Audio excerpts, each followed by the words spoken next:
just to say, Simon's on the call. I went to the Forge Festival at Windermere Jetty last weekend. It was fantastic. I know Simon is obviously at Theatre by the Lake now, but spent a lot of time at the Notting Project sorting that out. So congratulations, Simon, on a great day at Windermere Jetty last weekend.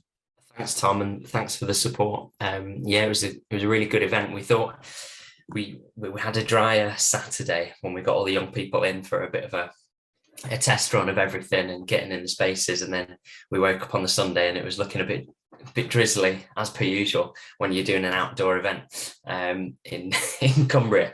But yeah, it was brilliant, and yeah, we didn't really dampen anyone's spirits. I think it made all the young people feel really powerful, kind of out there performing in the rain, and yeah, it was brilliant, great crowds, and yeah, roll on next year. So for anyone that didn't know about that, it was a young people's produced festival by the Notting Project, supported by Lakeland Arts and a host of other partners. So I kind of wore my Theatre by the Lake hat there too.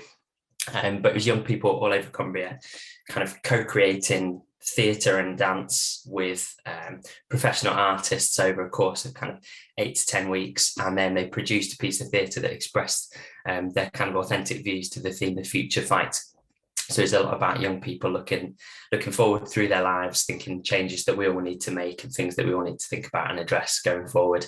And yeah, it was really powerful. And it's a project that we secured 2 years of funding from Arts Council. So this was year one and the launch, and next year it's going to be taken up a level. And yeah, further support from all the partners, really lifting it up a level and trying to support kind of emerging artists as well. So there's kind of like a scheme where you can either be a young person in one of the performance companies like this year, but also some kind of paid commissions for young artists to progress and take an idea forward. So there's lots in the pipeline, and yeah, enjoying still being connected to that even in my new role. So yeah, thanks Tom, thanks for the support. No, great stuff, Simon. I also went down to Ulverston and went to Print Fest at the Coronation Hall, which was lovely as well. I know there's some print artists on this call, so really enjoyed that too. Saw Richard there dancing as ever, and it was really buzzy, really buzzy, and lots of stuff being sold, and a great Cumbrian cultural event as well. So really enjoyed that. Right, this morning, again, we're going to crack on because Darren's got stuff to talk to us. We're going to hear from Darren Milby, who runs the Uploader programme of material, which is across the BBC and obviously takes place in Cumbria here as well. And I'll let Darren explain about that in a second. We're going to hear from Abi Gilmore, who is, just give us a wave, Abi. There she is. She's at the University of Manchester and has written some really interesting stuff about culture in the Northwest and beyond. And we're going to hear from, I'll do a proper introduction to Abi towards 10 o'clock. And then we also had the disability equality training that we rolled out last week. I think 56 people went on that, including Chris and Fliss, and I think 1 or 2 other people on this call too. So we just thought we reflect Jill there. I think we just reflect on that, Simon, thank you. What that was all about. And more importantly, perhaps, is where do we go from here, having had that sort of stuff. I went on it as well. Run by Michelle Taylor. What do we go from here, and is there a moment that we can actually capture now with a sort of, I know people did some training through the Cumbria Museums Consortium as well. I think Theatre by the Lake might be interested in doing some more stuff as well, but we've got a moment to grasp what do we do with it. So we'll talk about that as well towards the end of the call. So that is the plan for this morning, and I've got 3 lovely bits of audio for Darren as well for his presentation. So let's say hello to Darren. Darren's at Radio Cumbria there. Darren, you're a producer and you're a presenter at Radio Cumbria, I know as well. We've got about sort of 15-20 minutes with you before you have to slip away and do some work. So off you go, introduce yourself, Darren, and talk about Upload or Uploader. Yeah, thank you very much, Tom. And thank you. Good morning, everyone. It's great to be part of this call as well. Thank you so much for inviting me on this morning. Yeah, I'm Darren. I work at BBC Radio Cumbria. I'm obviously in one of the studios right now. It's quite a retro studio. They've got like reel-to-reel tapes. I love playing with stuff like this. Yeah, so I present a program on a Wednesday evening, which is called BBC Upload. It's on between 6 and 7. I'm not sure if you've heard it, but it's something we've been doing a couple of years now. And BBC Upload is a BBC-wide initiative. So every local station in the UK has an upload program. That's 49 different upload shows. So there's quite a lot of us. And I guess we're all trying to do the sort of same thing, really. And that's showcase local talent and local creativity and stuff that, you wouldn't normally find on the radio. I guess it's quite hard as a creative to get your work on the BBC. So this is kind of like an open door really to get your work heard on the radio. And it sort of follows on from an initiative that happened a couple of years ago, which is now a very successful BBC brand, which was BBC Introducing. And I believe Tom, the presenter of that, has been on your call before and kind of explained what he does. So BBC Introducing is basically a sort of new music program, finding local talent.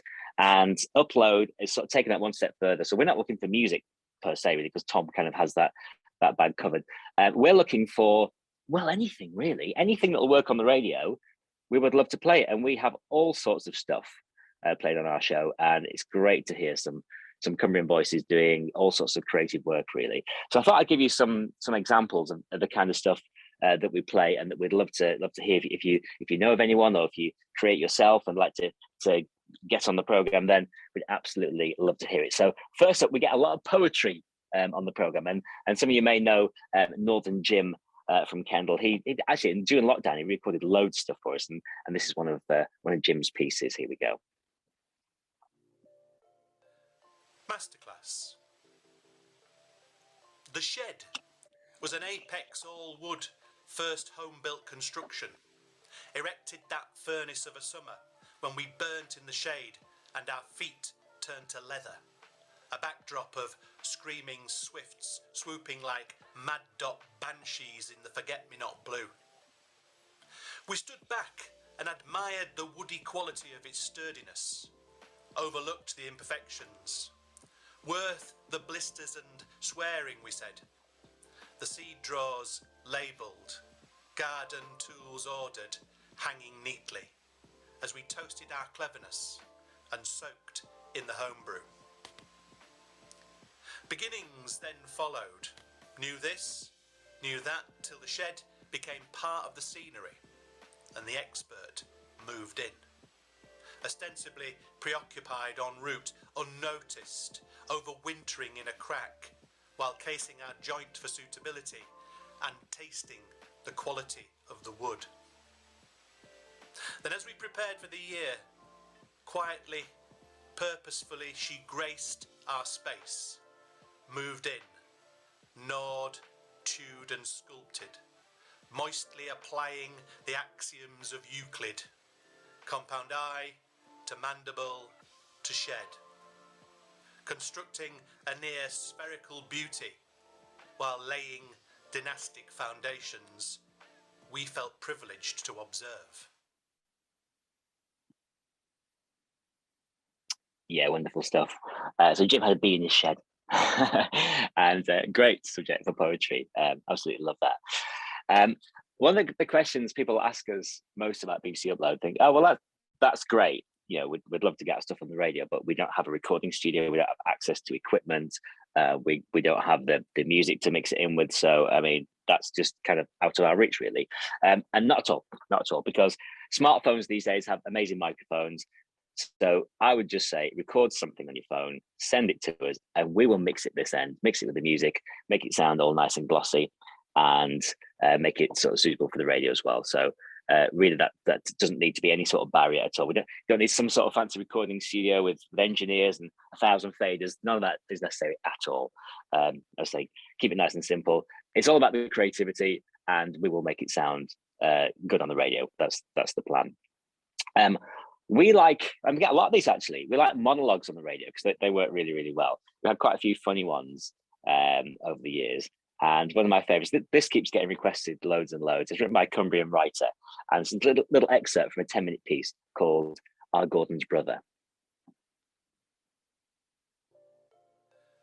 Masterclass.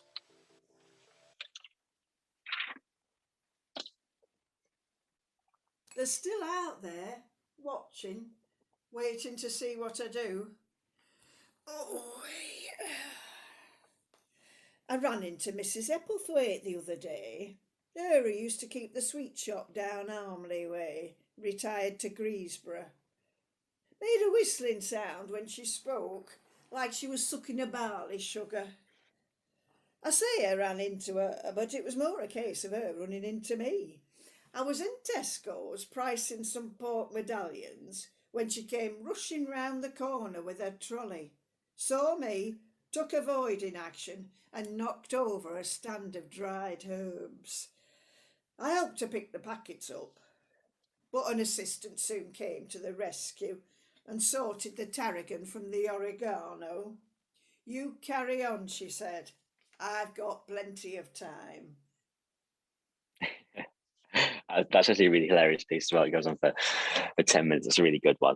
So we have drama groups get in touch. They record pieces for us. We've had a family once. They recorded a full-on Christmas play with every member of the family involved in that, and that was fantastic. So we get a massive variety of stuff, which is great. One of the most common questions is, how long should the piece be? Obviously, our program is an hour long, so if you send us a 2-hour piece, we're not going to be able to get it in, but we will, try and pick some best bits of it. But ideally, 5 to 10 minutes, really. That would work absolutely perfectly. What is it the old saying? As long as a Scotsman's kilt is it short enough to keep you interested and long enough to cover the essentials. I think that's kind of our motto, really. Also, we try and when someone sends in a great bit of work, we try and get them on air for a little phone interview as well, to kind of discuss it and talk about how it came about and the sort of things that they're interested in, and how this kind of piece was sort of put together, really. So that's quite a nice little feature for the program. As I say, we do get some really interesting stuff sent in, and a massive variety. Lots of people these days are making podcasts, and we quite often feature excerpts of their podcasts. We had a lovely one sent in recently. There's a workshop for budding female Cumbrian comics, and they made this sketch podcast, which is hilarious. A lot of it we couldn't play because a little bit rude to the radio, family show and all that. But here's a little piece that was set in a library, and I just thought this was really good.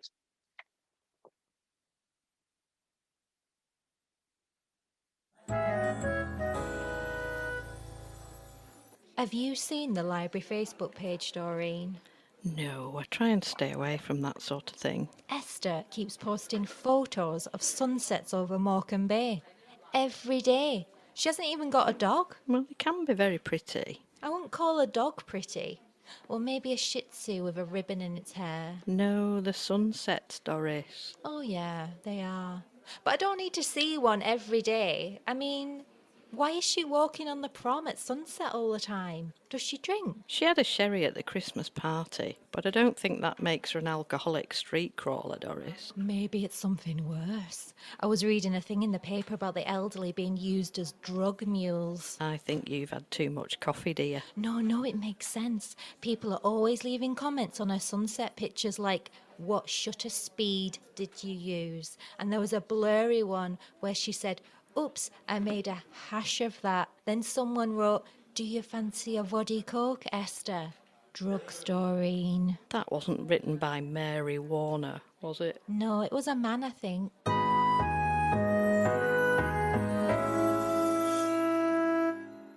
Yeah, absolutely. So we're happy to play comedy, poetry, someone having a rant about something, a monologue, your thoughts on life, comedy songs. We've had magic tricks before, sketches. And if you think, okay, well, I make videos that would never work on the radio, we have social media channels as well. So that's also another option. So I guess really our whole reason of being is just featuring Cumbrian creatives, and anything that you can create, we would sort of love to showcase that.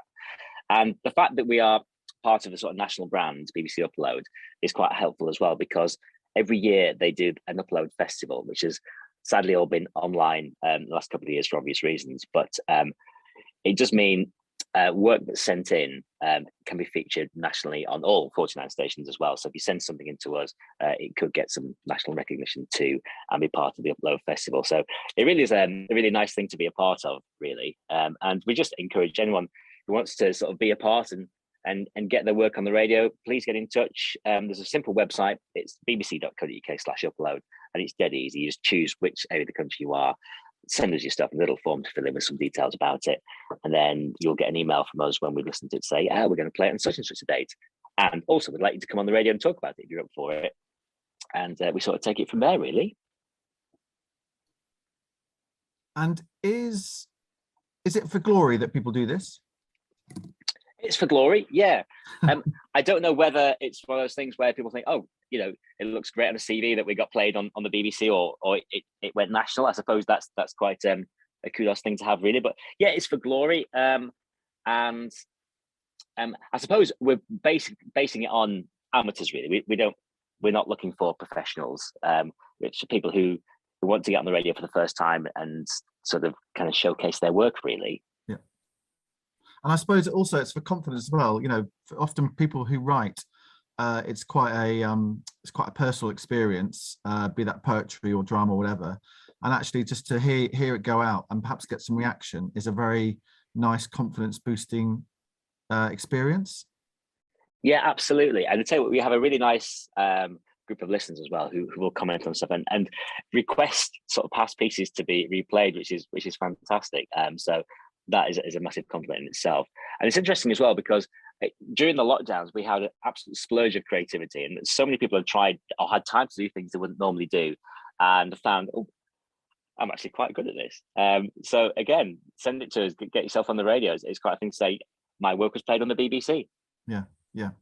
Has anybody got any quick questions for Darren while we've got him? If you have, just put your hand up or just stick it. Simon, off you go. Yeah, just a quick one, really. Just whether you are kind of seeking lots of content to come to you. I presume that's kind of part of the basis on which you're on the call. But basically at Theatre by the Lake, we've got a network called the Cumbrian Creatives Network, and it's about 325, I think, local artists that are all on a mailing list that we try and share opportunities with, and increasingly that's becoming more and more kind of face-to-face stuff as we go forward. But I wonder if you wanted us to kind of put a call out there for work to be sent to you, we could look at getting something on that list for you. So let me know if that's of use, and I'm sure Tom could link us up.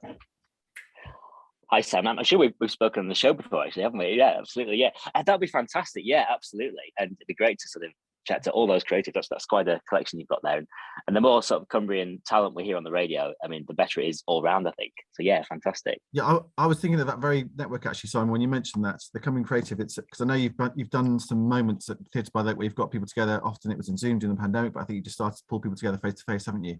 This is an obvious outlet, I would suggest, for people to try stuff out. And again, Darren, it might get some nice material coming your way. So Simon and Darren, I will introduce you to each other after this meeting and let you get on and have a wonderful conversation together. Fliss asks the provocative question of what's the definition of Cumbrian? It's a very good point.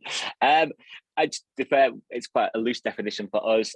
We've had people sending in material before that they grew up in Cumbria and no longer live in Cumbria, or they now live in Cumbria, or they've just moved here, or I mean, I guess as long as there's some sort of Cumbrian connection, we are happy with that, really. Obviously, we're all about being local and we're here to serve the county. So if you have something at all to do with Cumbria, then absolutely happy to hear your stuff. That'll do for me, Darren. I think you've wriggled out of that one very well. Congratulations. All right, okay. Thank you very much, Darren. That's been a really nice little insight into the wonderful world. And what time is it? It's a Wednesday evening, isn't it? That's right, Wednesday 6 till 7, and it's on BBC Sounds app as well for a month afterwards. So if your stuff gets on there, you can point your social media to it as well, and point everyone to the fact you've been on.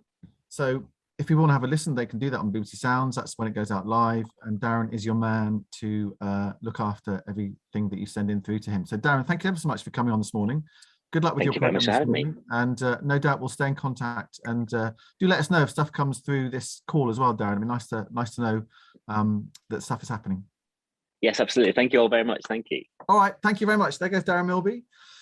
Lovely stuff. Nice to hear a bit of drama, a bit of wordage this early in the morning. I've got some new socks on this morning, by the way, so my feet are feeling particularly comfortable, and it's kind of that sort of feeling of comfortness fits very well for me this morning. Right, let's move on to someone really interesting that I want you to meet, Abi Gilmore, who I'm just going to introduce formally, Abi, if I may, because I looked at your website and there's some great words there, speaking of words. So there she is. I'm just going to tell you a bit about Abi. Her doctoral research was funded by University of Leicester Popular Culture and Society Studentship and focused on popular music, cultural policy, and local cultural management. And since then, she's worked on a range of policy-related academic research projects, including, this is an interesting list, a study of the Millennium Dome, a study of local music industries and economic development in Liverpool, Manchester, and Sheffield, and the development of local cultural strategies and creative industries mapping. And she's held advisory and consultancy positions to the cultural sector with 2 non-departmental bodies in the Northwest. And externally, she sits on 2 arts charity boards, including the local arts festival Barnaby Festival, which she founded in Macclesfield, and Abandoned Normal Devices, which is a roving digital art festival. So what an interesting person. And I heard Abi on Front Row on Radio 4 a number of months ago now, when that report about Northern Culture came out, looking at culture across the North. It was the All Parliamentary Cultural Committee, something like that. And Abi was reacting to that, and I thought she was really interesting on radio, so I tracked her down, and here she is. So Abi, thank you very much for joining us this morning. It's lovely to have you with us. And I think you're going to share your screen and share a few slides as well, but over to you and welcome. Thank you. Thanks for the lovely introduction and great to meet everyone. And yes, as Tom says, I've got quite a long background of working in the Northwest. Some of you, some of us who are old enough might remember the Regional Culture Consortium, Culture Northwest, a good few years ago now, who I worked for on a break from my academic career. So I'm quite familiar with a lot of the region and also the kind of funding bodies. Hopefully my internet connection is stable today. There's a little bit of lag, so apologies if I freeze, just let me know at any time. Right, I'm going to share my screen. I find the right one. Just bear with me. Yeah, I mean, since I worked at Culture Northwest for the Northwest Culture Observatory, I've been at Manchester for 12 years now, where I'm a lecturer in arts management. So I have a kind of big stake in people who are going to go and work in the cultural sector. And I wanted just to use today to tell you a little bit about some of the current research and recent research. And to do that, I'm going to share some quite scary looking slides, but don't worry, I'm not going to go into detail. I've left the slides with Tom and he can circulate them if you're interested in picking up on any of the points afterwards. But I just wanted to give you quite a lot of information at once, which you can track.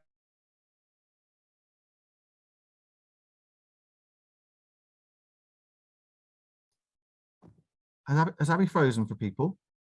Yeah, she's frozen for me too. Oh gosh, okay.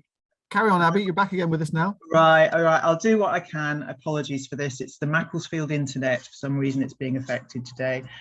Okay, so I wanted to say just very quickly what a great introduction to kind of how to facilitate local cultural production that last presentation was, and it looks like an amazing opportunity, which I'll share also with people, the Upload Festival and the kind of local service. But, and it speaks very much to my work, which is primarily around those connections between local cultural production, creative industries, creative economies, place and policy.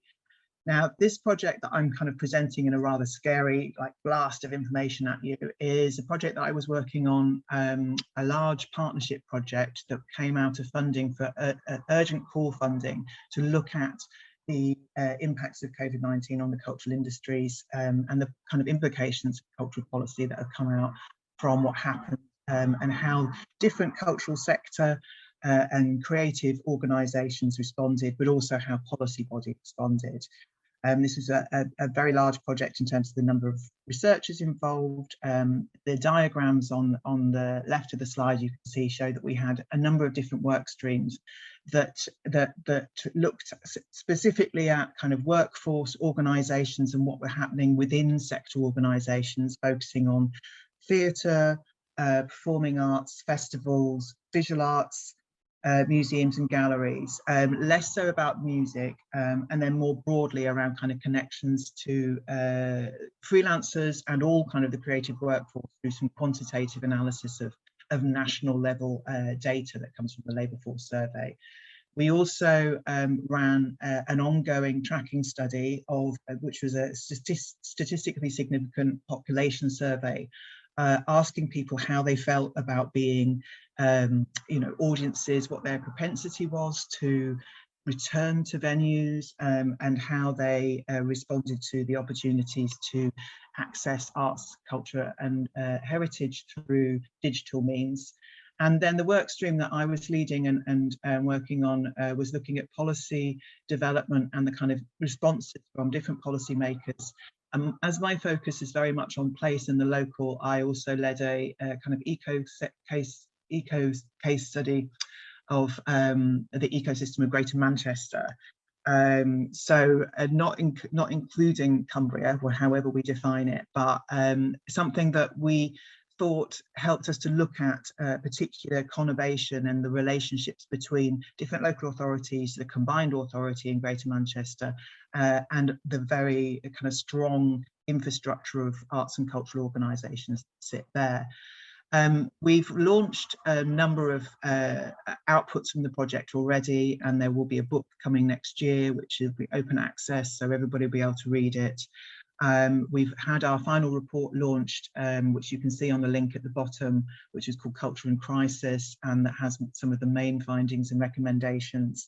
And we're also launching some policy recommendations in a couple of weeks at the House of Lords at a particular event there. So we're hoping that the research will have some impact. A lot of this you'll be very familiar with because you've lived through it. So I just wanted very quickly to go through some of the main findings with some more scary slides. One of the things, of course, we looked at was how organisations were able to survive and sometimes thrive, and how they responded to the national government's efforts to help them out through recovery funding and through other kinds of emergency funding over the course of the pandemic and the period that we were looking at. And you can see here that we have picked out various ways that from the qualitative interviewing and also from quantitative data analysis, we found that different sectors were more or less resilient. For obvious reasons in many ways. One of the most resilient subsector was television and film, and it was able to continue to deliver, and once programme production was able to restart, there was a less difficult and impactful effect on the workforce in those sectors. That kind of difficult, that scary looking slide with industry and occupation is taken from a whole year's worth of data looking at the number of people and the hours that they were able to work through the labour force survey data. And that shows by creative industry sector the impact over time on the size of the workforce over the year. And as it says on the top right hand side, clearly there were very important interventions that the government made, but as you will no doubt be aware, one of the lacking, the kind of biggest gap really in terms of policy response was in relation to freelancers, where since freelancers were constituting 62% of the core creative workforce before the pandemic, by the end of 2020, it had been reduced by 10%, which is a really significant amount of people's livelihoods and income. And so just drilling down into that a little bit more, in terms of other workforce impacts, clearly there were different types of roles that people take within creative and cultural work, and some people left to take up different kinds of, where they could transfer their skills outside of the sectors. There was also, of course, the need for more skills within the sector, in particular in terms of managing digital production distribution.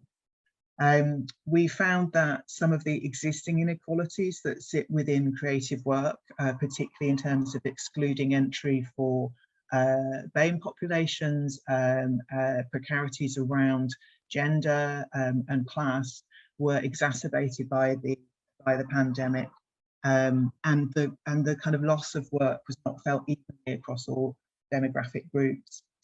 But we did find that organisations were able to use the gap productively and to rethink and re-strategize missions and business. And again, as you're all probably very familiar with, this idea of this kind of pivot to the civic, where organisations were thinking, well, what does it really mean to deliver meaningful, valuable culture and creativity to audiences and participants, and what kind of social value that has. This was something that was really important for people to think about. However, it was just hardcore on everybody. It has been, and it continues to put strain on organisations, and often board members, including myself, who was delivering a festival during the pandemic, as a trustee, we were asked to kind of plug various gaps, and organisations were using the resources, whatever resources they could. In terms of audiences, I thought it would be useful for you to see some of the kind of key headlines. The audience population monitor, horrible sounding name for what's really interesting data, looked at, I had 5 waves of data that brought in from a kind of total population survey. So this isn't just existing arts audiences. And it gave us an opportunity to look at what kinds of risks and perceptions of the likelihood of return to cultural venues, potential audiences had, and also what people were doing, through their kind of own digital participation. That top line there, all the way through the surveying, we found that there was about 1/3 of people that were saying, okay, when the lockdown's finished, we'll be happy to return. 1/3 of people saying we've got quite significant reservations unless there's like really clear guidelines about safety. And then 1/3 of people were saying we're not going anywhere until the risk has passed, and that kind of continued all the way through. We found out, I've pulled out some particular information about digital delivery here, partly because I've just recently presented to the Arts Council England and Arts Council Wales and Creative Scotland on what we found out particularly around kind of digital delivery. One of the things that we found out, and I'm sure as we're part of that kind of network, I'm sure you've been meeting throughout the pandemic, and your kind of digital network has been able to keep you going. We found that non-building based institutions seem to be able to switch to digital more easily. We were also aware that organisations, inequalities were highlighted by the pandemic in terms of digital poverty and digital digital divide, and of course, well, not necessarily of course, but one of the things that we found was that by getting things out through digitally, it didn't mean that we were actually necessarily, that the cultural sector is necessarily meeting more kind of diverse audiences. It isn't necessarily bringing in new audiences that it was hoping to reach that had previously been not interested or excluded in some ways. However, it clearly has created new access for, in particular, disabled audiences, and also for older existing audiences. And there's a lot of evidence as well that younger and more diverse audiences were very interested in just digital participation. And there's some encouraging figures here about how people may continue to use hybrid modes of accessing culture, and the kinds of innovations that different organisations have been able to, kind of realise very much off the hoof quite often. So we're hoping that this will encourage policy makers and funders to continue to invest in digital capacities for workforces and ways to make great art reach people in sensible and sustainable ways. So I just want to move quickly on now to the kinds of things that I've been most interested in, thinking about how at a local level, the research that we've been doing has shown some of the things we already knew before the pandemic, that arts funding does not necessarily reach every place in equal ways. And this text-heavy slide really is discussing some of the analysis of the cultural recovery funds that we did of round 1 and 2, where we focused on how you might understand how per capita funding has reached different place types. And so the diagram, the slightly blurry diagram on the right-hand side, basically shows how there's a really big difference between the types of place types that have received per capita funding. Now, I'll pass over this just for reasons of time to say what we might learn about this. But one of the things that that our analysis shows is, I mean, of course, the places that have their existing strong cultural infrastructure are going to receive funding, and you would want them to, because you want those organisations to be able to attract recovery funding. It was about responding and helping those organisations survive, the main part. But what it does reveal is that, of course, places look very different in terms of their capabilities and their competencies to attract large-scale funding, and particularly when a lot of that is linked to other policy agendas, like, for example, levelling up. So there is still very much the idea that capital investment and flagship venues are the ways to support healthy cultural ecosystems. And that was very clearly demonstrated when we looked at the data around the Capital Kickstarter Fund and found what kinds of funds went into Greater Manchester and how a huge amount of that went into the factory project to backfill some of the funding that it still needed in order to be realised. But also with the levelling up funding, the round one, you can see that there's been further investment into Manchester city centre and not so much into other outlying areas. And I'm sure in Cumbria, you recognise that kind of question about, well, actually, how do we fund places and how do we support those ecosystems within places? And also, what does that mean for creative workers? You'll be pleased to know I'm nearly on my last slide. In fact, this is my last slide. I wanted to just ask you guys some questions, really, because I'm really interested to be able to get the opportunity to hear back from you about your experiences. As I said, my work focuses on those intersections of policy, participation and place. And what I want to think more about with my current research, which is some work which is in partnership with Creative Scotland and also with Greater Manchester Combined Authority, where we're looking at different policy models for how subnational and devolved organisations can support localities through local authorities, LEPs and in other independent and arm's length bodies. And I'm looking at how we might address historic and ongoing focus on national rather than local policy.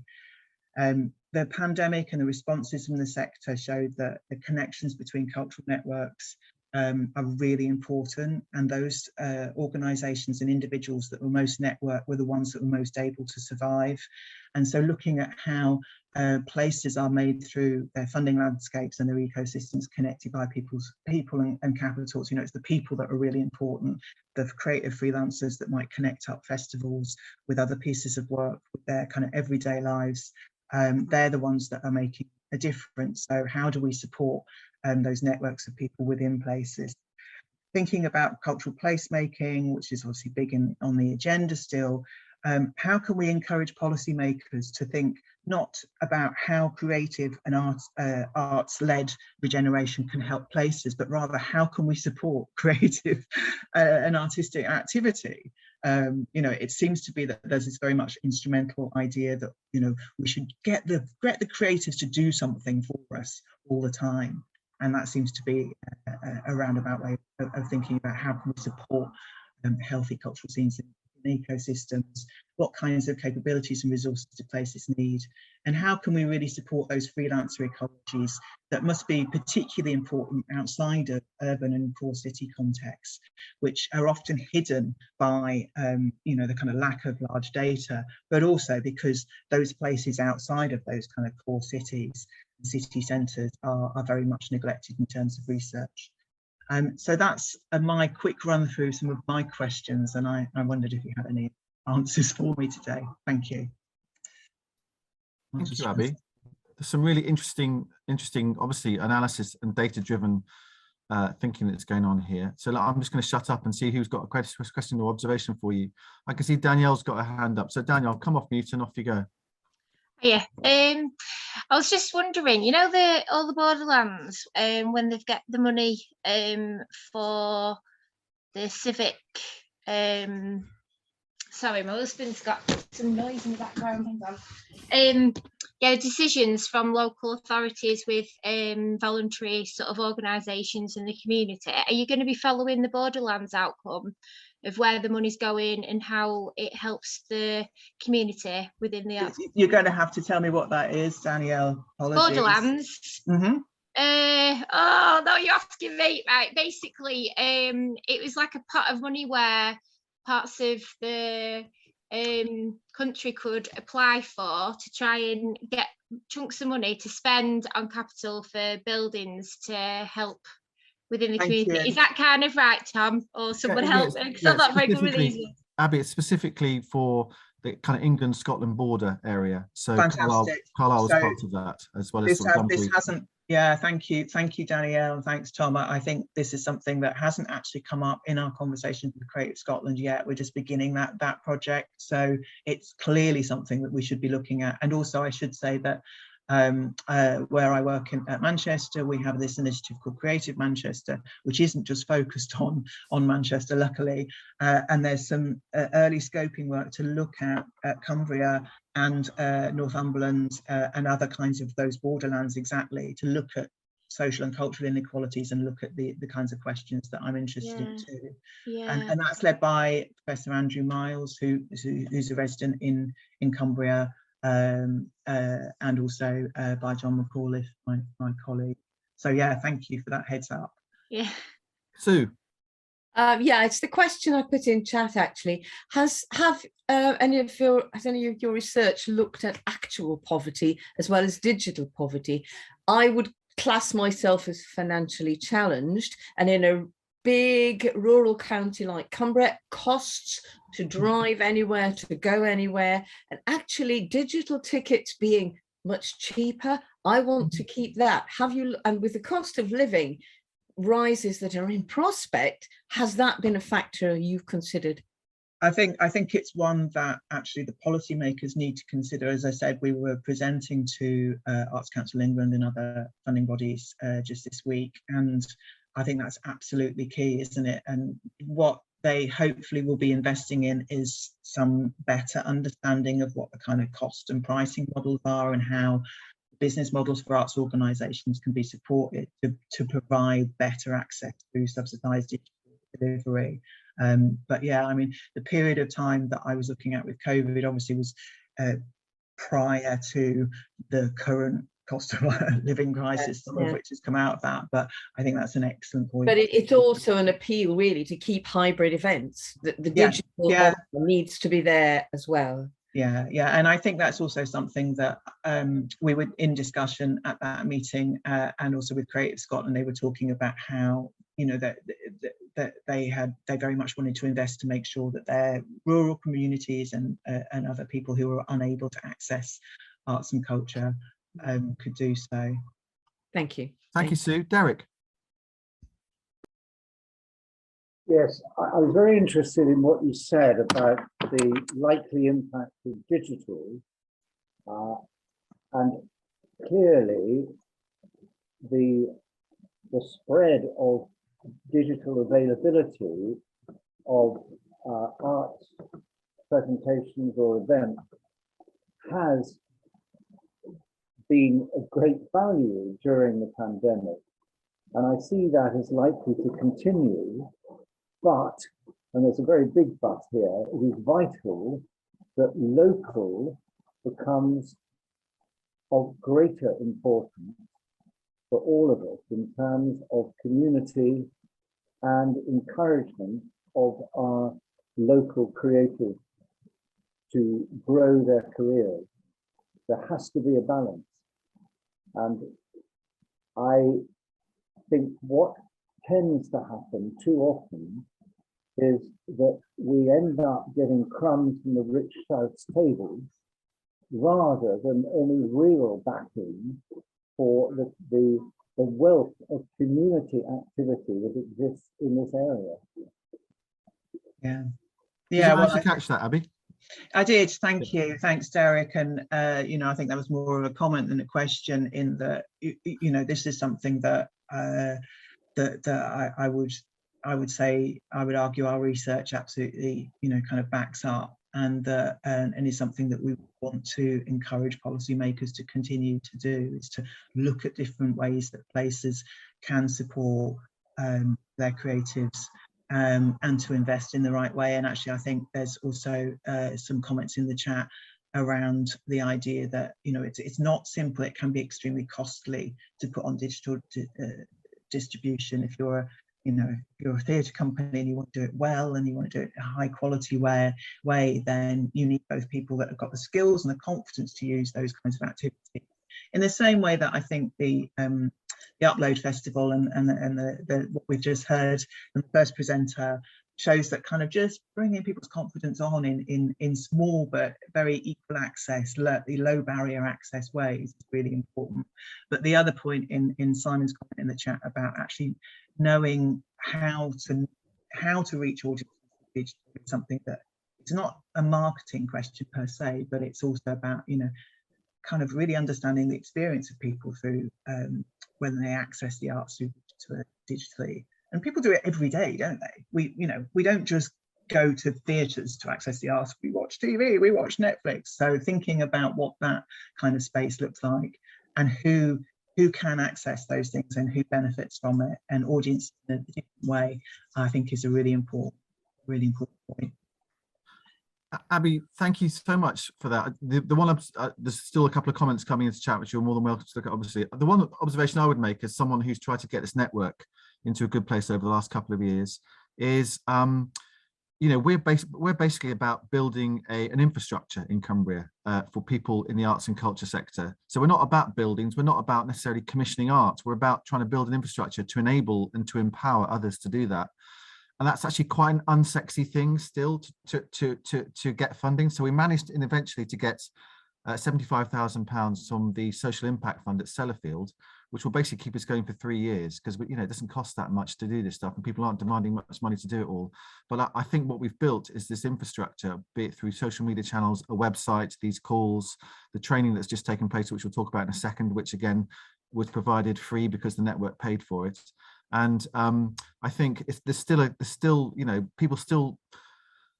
still difficult to get people to understand, perhaps national funding bodies to understand that actually you need to build an infrastructure before you can then chuck money at buildings, at projects. Let's not stop chucking money at buildings and projects, but let's remember infrastructure is important too. Thank you so much, and I think you are a brilliant example that I will take to the House of Lords next time. So any information you can give me that could wraps that up as a kind of case study of why we need this kind of support, I'd be really grateful. I'll be in touch further. Thanks ever so much, everyone, for your comments and questions. Really appreciate it. And thank you, Abi. And as I say, insights into Cumbria, you've come to the right place if you want to get under the bonnet of a rural area, as opposed to in parallel with Manchester, etc., etc.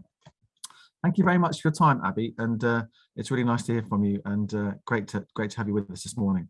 Right, but by all means stay there, because in the last 10 minutes we're just going to reflect on the disability equality training that I've just mentioned there, that a number of people on this call went to. And Chris, I'm going to hand over to you, Chris Bridgman, who is just going to be in conversation, I think, with Fliss about it all. So Chris and Fliss, over to you. We wanted to put that challenge to you, Tom.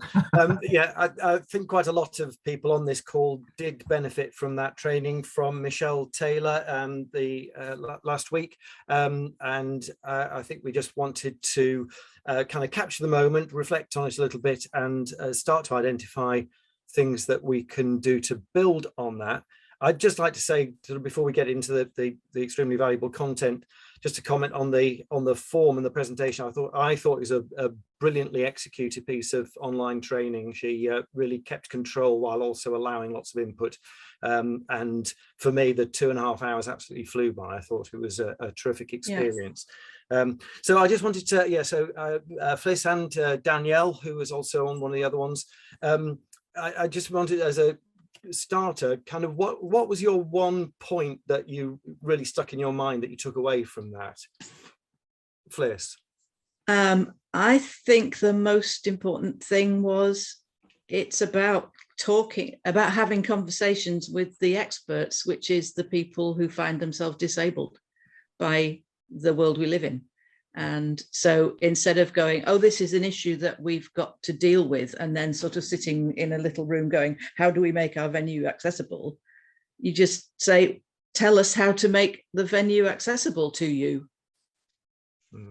Yeah, I thought it was extremely strong. Danielle, what was your I thought it was really interesting, the language of how you've got your social model of disability and the physical model of disability, and how by removing the barriers, you're enabling people to have access and to be included. So the conversations around that, even for hidden disability as well, and having the confidence and voice to able the participants, the audience, the people that work within the arts, culture, heritage, to be able to understand wider with the conversation, like Fliss said, as to how to break those barriers and how to be more inclusive in an everyday way.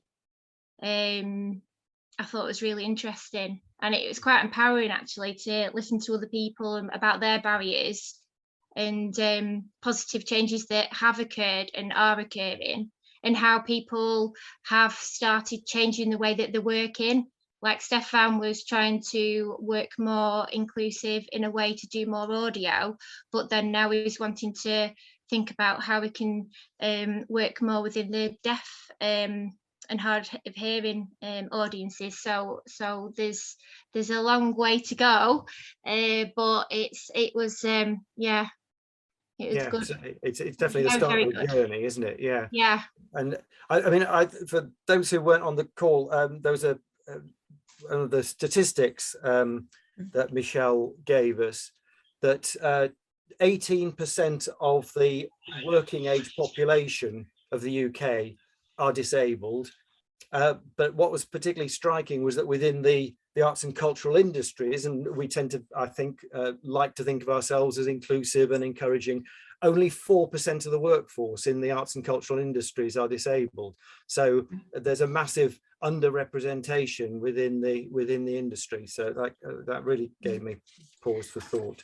But I think from what Fliss was saying, that possibly the most positive thing that came out of it for me was that idea that actually, I think a bit like the racial equality stuff we started doing with anti-racist Cumbria, you can feel it's just too big of a thing to deal with. And I think the very encouraging message that Michelle was putting across was just start, and the big start is talking to people and saying, what do you need, not and that key thing about only ask questions that you can do something about.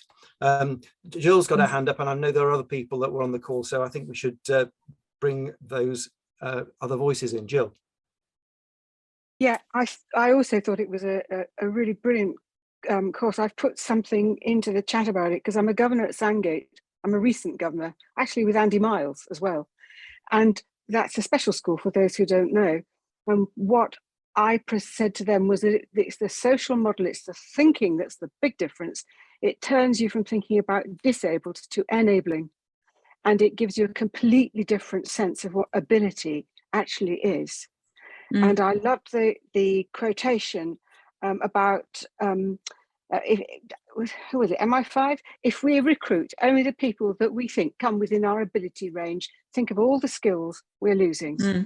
And what I thought you could learn a lot. I haven't been a governor at this school for long, but I could learn a hell of a lot about enabling from the way in which these highly skilled teachers make it possible for kids to have huge aspirations. And so how to plug that into our sector is the thing to think about. I thought one of the things about that lack of inclusion in the arts and culture community, we kind of think of it as, oh dear, we're not serving that community properly. We need to invite more people in for their sake. But it's actually for our sake, because you can't do the job properly, and if you haven't got diversity in your decision making.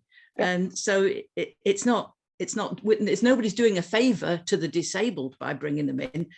We're making it possible to do the job that needs to be done properly by getting the right people involved, and they're the right people. Absolutely. I am conscious of time and Tom's very careful management of it. I wonder whether people who didn't take part in the training, but possibly inspired by our enthusiastic response, would like to. I think if we get a poll that suggests there's a market for it, I think the network could probably look at funding a couple more sessions if people missed out this time round. I think that might be really valuable.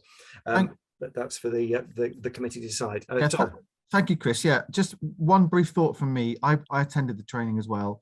And the thing that I came away with was this concept of the social model of disability as opposed to the medicinal model of disability. So in a nutshell, medicinal model of disability is I've got one leg shorter than the other, I'm deaf, I've got some illness, that's my problem, and we can try and help you cure that problem. The social model of disability is I'm a theatre, how can I make my theatre as accessible as I can do to enable people who are disabled to have a good experience? So in other words, what are the barriers that buildings often or institutions are putting in the way of disabled people from having a good experience? So it's a different way of looking at disability as a concept. And that's the thing that I took away to think about. Just kind of breaking news, on June the 24th, which is a Friday morning in about sort of 4 or 5 weeks time, we're going to do a slightly longer meeting on a Friday morning, because Prism Arts are organising a symposium at the University of Cumbria in early July, looking at this aspect of the arts and culture and what are the barriers. And Prism obviously are experts at working with people with learning difficulties and disabilities. So just put that in your diary if you're interested in this subject. June the 24th, it's a Friday morning. It might just be an hour and a half or maybe an hour and 3/4 as opposed to an hour. We'll go into this in more depth, because I think one of the things that the network can do, we've got this cohort of 56 people that have been through the training. We're talking about it this morning. We need to seize the moment. It's also one of the 4, it's kind of part of one of the 4 Arts Council investment principles as well, this subject matter, and hats off to the Arts Council for pushing this agenda. I think that we can really, so there's a kind of imperative from outside, as well as actually it's the right thing to do, to explore this issue better, so that Cumbria could perhaps become a best practice area in the country for making arts and culture as accessible as we can to as many people as we possibly can. So more thinking going on. We'll talk about it in more depth on June the 24th. And Chris's challenge to see whether we could do some more training, I think is a good one, and we'll see where we can go with that. So thank you to everybody for participating in that conversation. It certainly hasn't finished yet. In the last minute of the call, I'm just going to hand to Amy, who is just going to give us a couple of updates about a couple of things. Amy. Yes, I've popped some details in the chat about a job opportunity. So it's basically to highlight that opportunity and to highlight the fact that we've got job and artist commission opportunities on the CACN website. So just have a look on there. Basically, this particular opportunity is with Frame. So that's a cultural education partnership in West Cumbria, working with young people. That one's for a development manager. The deadline's coming up quite soon, so I think it's the 11th. So just pass that on to people if you know anybody in the area that's looking for work. But just to say that if anybody has job opportunities or artist commission opportunities, Simon, I think you were mentioning about the Arts Network with Theatre by the Lake. Any opportunities like that, if you can pass them on to us, that would be great, because we'd just like to be kind of a one-stop shop for opportunities for creative people in Cumbria. Thank you. Thank you, Amy.